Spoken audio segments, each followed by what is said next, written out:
Another day, another vlog, another reason to be thankful for.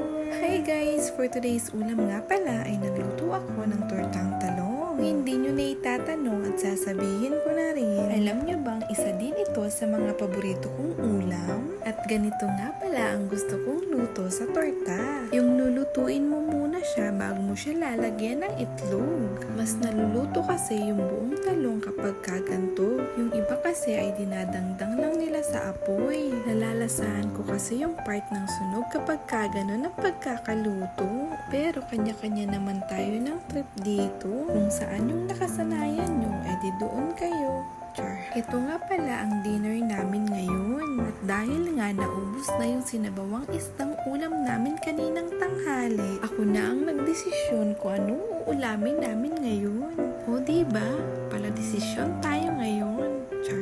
At kung medyo nawiwirduhan naman kayo kung bakit ko siya nilalagyan ng breadcrumbs, ito kasi yung gusto ng pinsan ko. Lagyan ko daw ng breadcrumbs. First time ko nga rin maglagay ng breadcrumbs sa tortang talong. At okay naman siya. Lasang tortang talong pa rin naman.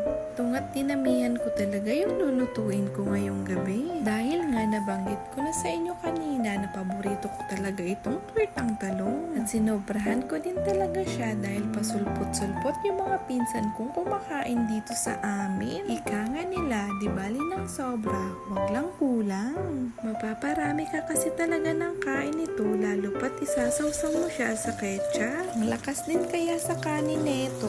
Buti na nga lang maraming nabiling talong yung tita ko. Kaya naman hindi talaga kami mabibitin sa pagkain nito.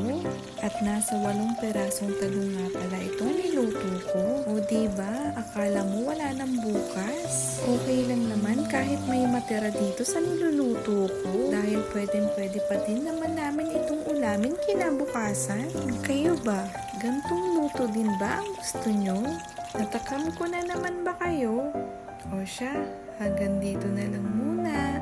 Mabalo sa panonood.